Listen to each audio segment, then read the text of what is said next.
안녕하세요. 반갑습니다. 타운하우스에 대해 미처 몰랐던 진실 곧바로 시작하도록 하겠습니다.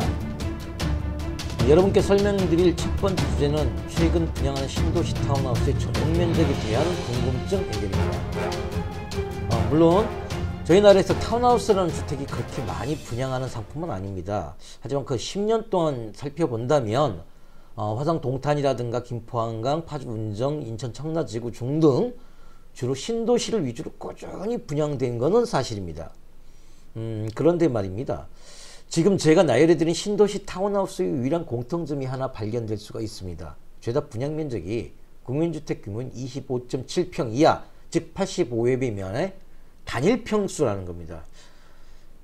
아니 왜 아파트는 20평, 30평, 50평, 70평 이렇게 다양한 평형대가 존재하는데 왜 신도시 타운하우스들은 이렇게 유독히 전용 면적 25.7평에만 집착했는지 바로 그 궁금증을 해결을 해드리겠습니다. 자, 본격적인 얘기에 앞서 우선 이 타운하우스라는 용어부터 정리를 해야 할 것 같습니다. 최근엔 연립주택, 빌라, 심지어는 전원주택 단지까지도 타운하우스라는 용어를 많이 사용들 합니다. 하지만 먼저 제가 그 기준을 먼저 좀 제시를 해보겠습니다. 첫 번째, 한 세대가 수직공간 모두를 사용할 것. 두 번째, 세대별로 앞이든 뒤든 관계없습니다. 개별 마당이 존재할 것. 마지막으로 관리실이 있어 공동방범 방제가 가능할 것. 물론 이런 분류 조건이 주택법이나 건축법에 명문화된 게 아니기 때문에 마을이 뭐 타운이고 집이 하우스라는 논리로 좀 쓰면 좀 어때? 이럴 수도 있겠습니다만은 건축사학적으로도 그렇고 주택 형태적으로도 이제 좀 타운하우스는 명확한 가이드라인에 의해서 좀 깔끔하게 통일될 필요가 있는 시점이 왔다고 저는 그렇게 생각을 합니다. 이야기를 다시 원점으로 돌리겠습니다. 신도시 타운하우스의 전용 면적 이야기를 하는 중입니다. 왜 거의 모든 회사들이 전용 면적 25.7평만 고집할까요? 더 큰 집으로 지어서 분양가를 많이 받으면 그게 더 이익이 아닐까 싶은데요. 물론 다들 그러고 싶은 마음이 어찌 없겠습니까마는 현실의 벽이 결코 녹록지 않기 때문입니다. 결론부터 말씀드리면 첫 번째 분양가 상한제, 두 번째 사업이익, 세 번째 분양성, 이렇게 세 가지 이유라고 설명을 드릴 수가 있습니다. 혹자는요, 국민주택 규모라 건축비에서 부가세 면제를 받을 수 있기 때문에 일부러 이 면적만 고집한다고 그렇게 알고 있기도 한데 이게 아주 틀린 말은 아니지만 정답은 절대 아닙니다. 왜? 유리한 부분도 있고 되려 불리한 부분도 있기 때문에 꼭 세금 문제 때문에 이 평수를 고집한다고 말씀드릴 수는 없습니다. 정답 아닙니다. 땡입니다. 땡!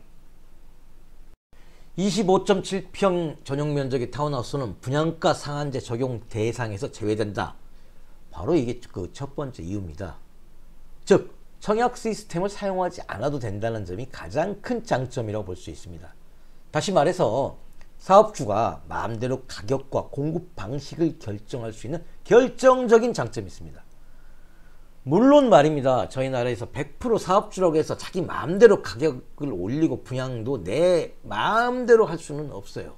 하지만 이 분양가 상한제라는 시스템이라는 거는 사실상 사회주의 시스템과 비슷해서 모든 사업주들이 이걸 최대한 피하자, 뭐 그런 의미로 해석하시면 될 것 같습니다. 두 번째로는 사업이익이라고 이미 말씀을 해드렸습니다. 이 대목은 타운하우스에 대한 평당 건축비 시스템을 좀 이해를 먼저 하셔야 합니다. 한마디로 아파트에 비해서 타운하우스는 건축비가 비싸요. 즉 비싸다 보니 분양 면적을 늘리는 만큼 분양가를 올려받기가 힘들기 때문입니다. 이건 또 뭔 소리야. 지금부터 좀 어려우실 수 있어요. 더 쉽게 말씀드리면 아파트 한 평이 늘어날수록 약 분양가격이 만약에 1000만원 올라간다고 한번 가정을 해보겠습니다. 이에 반해서 타운하우스가 1000만원이 아니에요. 타운하우스는 1500, 1600으로 한다면 그럼 뭐 이게 어떻게 됩니까? 면적이 늘어나면 늘어날수록 가격은 아파트가 올라가는 가격보다 타운하우스가 올라가는 가격이 더 높아진다는 거예요. 과연 분양받는 사람 입장에서 여러분들은 이게 쉽게 납득이 되시겠습니까? 여기에 말입니다. 타운하우스는 아파트에 비해서 땅, 즉 토지를 많이 잡아먹는 집이라는 특수성이 있습니다. 때문에 타운하우스 사업은 각종 비용을 절감해야만 겨우겨우 사업이익이 나오는 그런 특수한 시스템이라고 이해를 하시면 됩니다. 간단하게 이제 결론적인 것만 말씀을 드리자면요. 여러 형태의 건축 면적 대비 가격에 대한 시뮬레이션을 많이 했습니다. 그동안 해본 결과 현재 우리나라 주택시장, 특히 부동산 시장 환경에서는 전용 면적 25.7평 말고는 사실상 대안이 없더라. 뭐 이런 결론이 이미 나온 겁니다. 사실 이 대목은 좀 더 자세하게 설명을 해드리고 싶습니다만 나중에 제가 기회를 한번 잡아서 영상을 올려드리는 것으로 대체를 하겠습니다. 사실 재미도 없고 조금 더 복잡한 내용이라요. 자, 마지막으로 분양성 얘기 한번 짚고 넘어가도록 하겠습니다. 모든 주택사업이 다 그렇습니다. 분양이 최우선입니다. 이게 안 되면 사업도 없겠죠. 이렇게 심각하게 말씀드려야 할 것 같습니다. 그런데 말입니다. 제가 계속 25.7평이라고 그래서 이게 아주 작은 집이라고 생각하시는 분들도 혹시나 계실지도 모르겠어요. 하지만 타운하우스는 서비스 면적이나 개인 마당이 있기 때문에 결코 작은 집이 아닙니다. 경우에 따라서는 실상 면적이 50평, 60평이 넘는 집들도 많습니다. 때문에 25.7평 이 면적보다 집이 더 커지면 분양가도 기하급수적으로 늘어납니다. 하지만 그 만족도에 비해서 가격이 너무 높아지기 때문에 분양이 잘 안 되는 위험한 경우도 생길 수 있다는 겁니다. 막말로 면적은 그렇게 안 큰데 가격은 십수억 하는 그런 타운하우스를 많이 보셨을 겁니다. 당연히 분양 잘 되기가 힘들겠죠. 자, 오늘은 타운하우스에 대해서 미처 몰랐던 진실, 아마 사실에 가까울 겁니다. 신도시 택지지구에 공급하는 대부분의 타운하우스들이 왜 전용면적 25.7평만 고집하는 이유, 그걸 설명을 해드렸습니다. 아쉽습니다. 이거보다 더 큰 집, 더 넓은 면적의 타운하우스가 필요한 분들도 분명히 계실 겁니다. 하지만 이것보다 더 큰 면적으로 분양한 타운하우스는 거의 힘듭니다. 물론 아주 없지는 않습니다. 하지만 찾기가 힘들다는 건 그만큼 다 뭔가 이유가 있어서라는 거 이미 충분히 설명을 해드렸습니다.